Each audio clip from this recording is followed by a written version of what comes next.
લોકસભા 2024ની ચૂંટણી ગુજરાતની અંદર ભારતીય જનતા પાર્ટી માટે ધીરે ધીરે માથાનો દુખાવો બનતી જાય છે. ઉમેદવાર જાહેર થયા અને વિરોધની શરૂઆત થઈ અને આ વિરોધ હવે લોહિયાળ બન્યો છે. વાત છે અમરેલી લોકસભા બેઠકની કે જ્યાં શનિવારે રાત્રે ભારતીય જનતા પાર્ટીના કાર્યકરોમાં જ ઉમેદવારને લઈ અને મારામારી થઈ. મારામારીનું કારણ બન્યા આઈસ્ક્રીમ. નમસ્કાર, એબીપી અસ્મિતાના સોશિયલ મીડિયા પ્લેટફોર્મમાં આપનું સ્વાગત છે. હું છું હિરેન રાજ્યગુરુ. ભરતભાઈને ઉમેદવાર તરીકે ભારતીય જનતા પાર્ટીએ જાહેર કર્યા અમરેલી બેઠક ઉપર, ભરતભાઈ સુતરિયા, જેને લઈ અને એક જૂથ નારાજ છે, એક જૂથ તેને સમર્થન કરી રહ્યું છે. શનિવારે રાત્રે જે મારામારીની ઘટના બની એ ઘટના પાછળ આઈસ્ક્રીમ કારણભૂત છે. કારણ કે જો એ કાર્યકર્તા આઈસ્ક્રીમ લેવા ન ગયો હોત તો કદાચ આ મારીની ઘટના ના બનત. સંપૂર્ણ વિગત સાથે આપને જણાવીએ કે કઈ રીતે આ ઘટના બનવા પામી હતી. શનિવારે રાજ્યના પૂર્વ કેબિનેટ મંત્રી ભૂપેન્દ્રસિંહ ચુડાસમા અમરેલીના પ્રવાસે હતા. તમામ કાર્યકરોને મળ્યા. સૌપ્રથમ તેઓ રાજુલામાં કાર્યકર્તા સંમેલનમાં ગયા, ત્યારબાદ અમરેલી કે જ્યાં દિલીપભાઈ સંઘાણીના ઘરે ભોજન રાખવામાં આવ્યું હતું એ ભોજનમાં સામેલ થવા માટે થઈ અને ભૂપેન્દ્રસિંહ ચુડાસમા ત્યાં ગયા. ભોજન પતી ગયા બાદ ભૂપેન્દ્રસિંહ ચુડાસમા જ્યારે પોતાની ગાડીમાં બેસી અને નીકળી રહ્યા હતા ત્યારે ભારતીય જનતા પાર્ટીના કેટલાક કાર્યકરોએ રજૂઆત કરી કે બાપુ, ભરતભાઈ સુતરિયા ઉમેદવાર તરીકે અમરેલીમાં ચાલે એમ નથી, તેમનો વિરોધ થઈ રહ્યો છે અને તેમને બદલવા જોવે, આવી અમારી રજૂઆત છે, આવી અમારી લાગણી છે અને આ રજૂઆત અને લાગણી તમે પ્રદેશ કક્ષાએ પહોંચાડજો જેથી કરી અને ઝડપથી નિર્ણય આવે. આ રજૂઆત કરનાર જે વ્યક્તિ હતી, જે કાર્યકર હતો ભારતીય જનતા પાર્ટીનો, એ વર્તમાન સાંસદ નારણ કાછડિયાના જૂથનો હતો, તેનો સમર્થક હતો, તેમનો ટેકેદાર હતો. ભોજન પૂરું થયા બાદ ભૂપેન્દ્રસિંહ ચુડાસમા નીકળી જાય છે. ભૂપેન્દ્રસિંહ ચુડાસમાને વળાવ્યા બાદ દિલીપભાઈ સંઘાણી ફરી તેમના નિવાસસ્થાને કેટલાક જે મહેમાનો આવ્યા હતા તેમની સાથે બેસે છે અને વાતચીત દરમિયાન આઈસ્ક્રીમ ખાવાનું મન થાય છે. નારણભાઈ કાછડિયા પણ ત્યાં બેઠા હોય છે. આઈસ્ક્રીમ મંગાવવાની વાત આવે છે અને કાર્યકર્તાને આઈસ્ક્રીમ લેવા માટે મોકલે છે. કાર્યકર્તા જે જગ્યાએ આઈસ્ક્રીમ લેવા માટે જાય છે ત્યાં ભારતીય જનતા પાર્ટીનું અન્ય એક જૂથના કાર્યકરો બેઠા હોય છે. જેવો આ કાર્યકર્તા ત્યાં પહોંચે છે એટલે અન્ય જૂથના કાર્યકરો તેને સંભળાવવાનું શરૂ કરે છે અને કહે છે કે ભાઈ, વિરોધ નથી તો તું કેમ ખોટી વાતો કરી રહ્યા છે અને ભરતભાઈ સુતરિયા જ ઉમેદવાર તરીકે ચાલશે, એ બદલાશે નહીં. આ પ્રકારેની સૌપ્રથમ ચર્ચા થઈ. ચર્ચા ગરમાગરમીમાં બદલાઈ. ગરમાગરમી બાદ ઝપાઝપી, હાથાપાઈનો વારો આવ્યો અને અંતે મારામારી થઈ.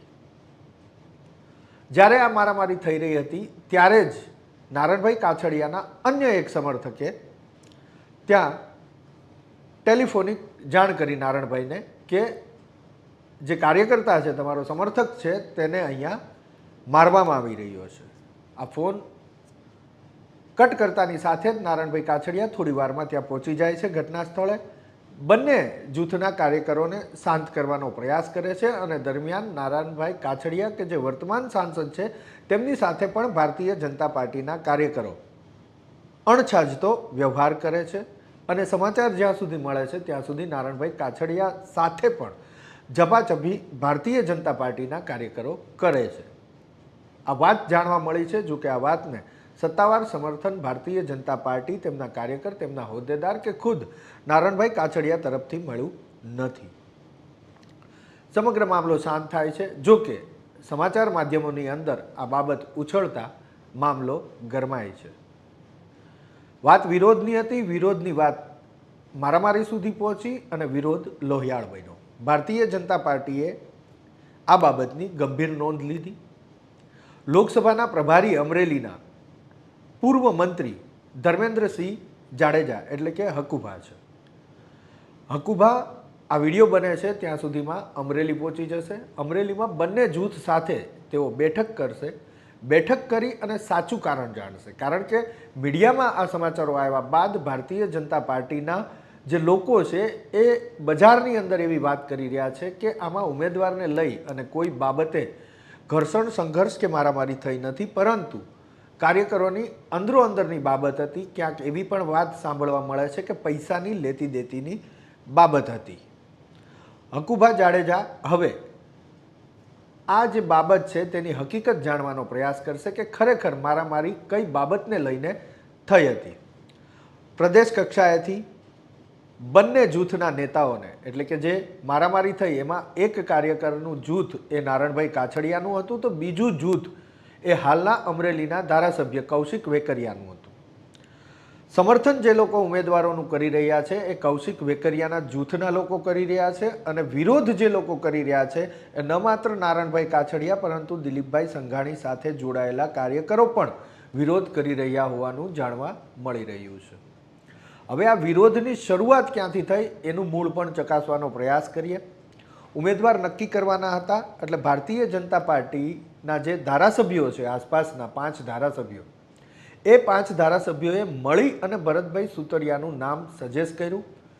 પક્ષને પણ એવું લાગ્યું કે ધારાસભ્યો એક સાથે એક સૂરમાં એક નામ આપે છે, એટલે જે ટાર્ગેટ છે 5 લાખની લીડથી જીતવાનો એ સરળ રહેશે. ધારાસભ્યો એક થઈને નામ આપે છે એટલે આ નામ પસંદ કરવું જોઈએ. જો કે અમરેલીના ઉમેદવાર જાહેર કરવામાં ભારતીય જનતા પાર્ટીમાં પણ ઘણો વિલંબ થયો હતો અને ખેંચતાણના અંતે ભરતભાઈ સુતરિયાનું નામ જાહેર કરવામાં આવ્યું હતું. બીજી તરફ જે પૂર્વ સાંસદ છે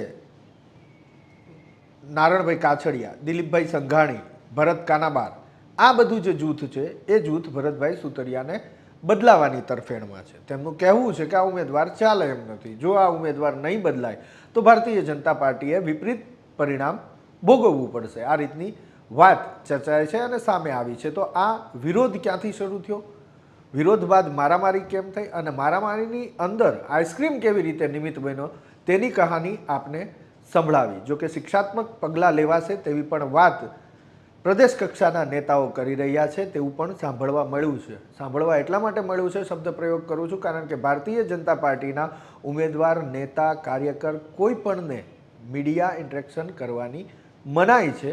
એટલે અમે અત્યારે તેમનું સીધું નિવેદન કેમેરામાં રેકોર્ડ નથી કરી શકતા. એટલા માટે આ શબ્દનો પ્રયોગ કરવો પડે છે કે આવી ચર્ચા અથવા તો આવી વાત સાંભળવા મળી છે. ચૂંટણી છે અને ચૂંટણીની અંદર આવી જ અનેક બાબતો આપણા સુધી પહોંચાડતા રહેશું. હાલ સુધી રજા આપશો. નમસ્કાર.